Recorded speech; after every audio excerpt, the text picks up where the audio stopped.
In the last video PowerPoint, we talked about what the BEAM model is, which is a way to classify sources to think about how they might be useful for your own argument.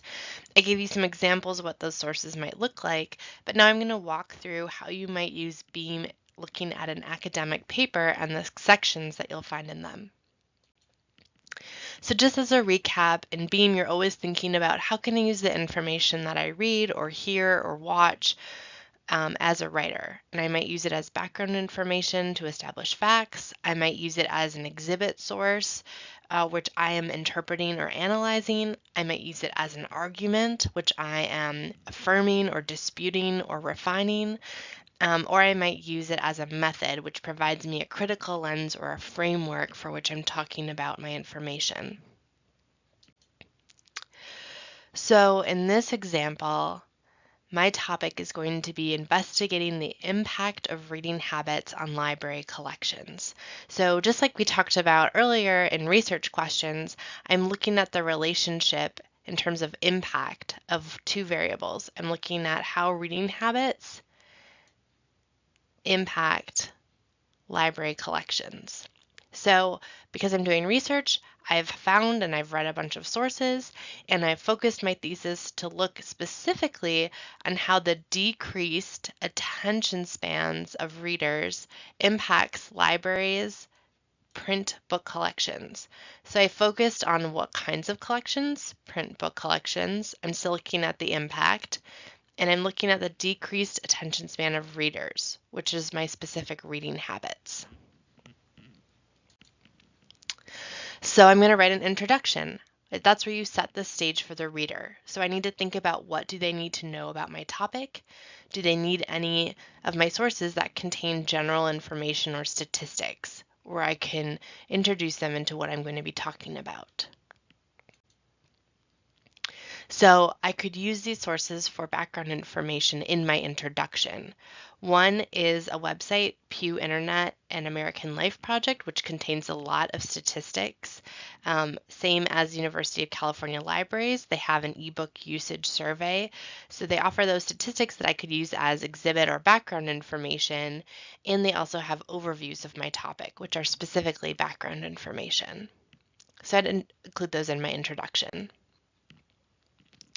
I could also use this article called The Cult of the Book and Why It Must End that was published in the Chronicle of Higher Education.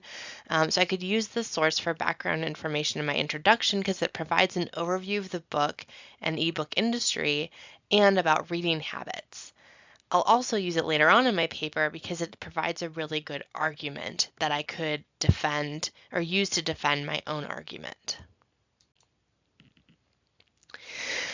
Also in my introduction, if I wanted to provide that methodology, that larger theory or framework, at the beginning of my paper, I might introduce something like this long tail theory, which helps me contextualize claims about reading habits and demand for materials in libraries.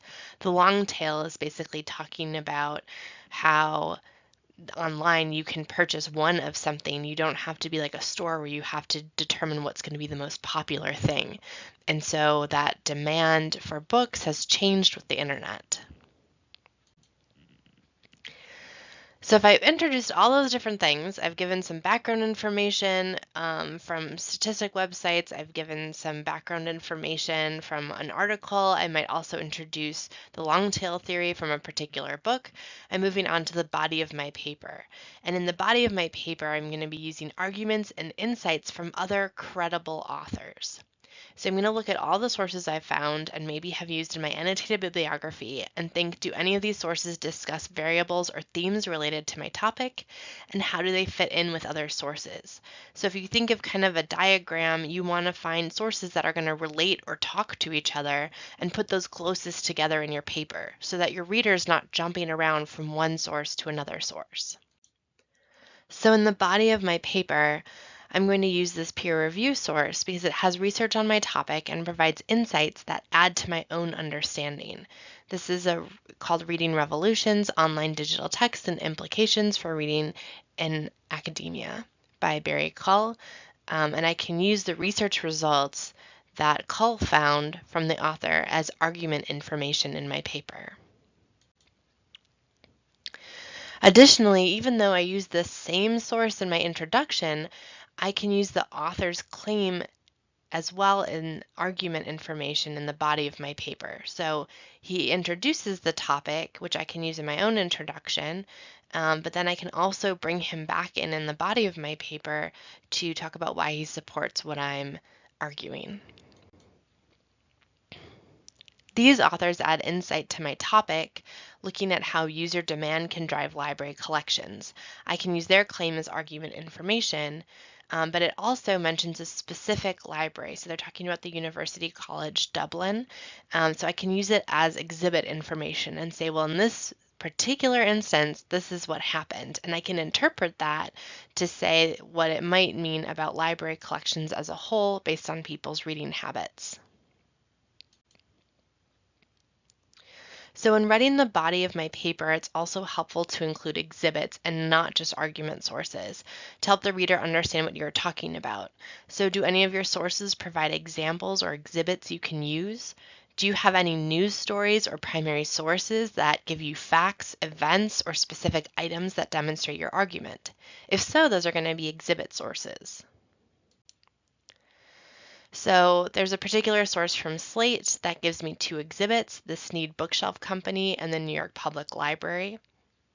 This article also has some useful background information, so I might consider adding that to my paper. Finally, your conclusion. So you don't want to introduce any new sources here. You don't want to surprise your reader when you're supposed to be wrapping things up by adding new information. You're going to summarize your main points, restate your thesis, and again, not introduce any new information. So this sums up how you are going to integrate BEAM into an academic paper.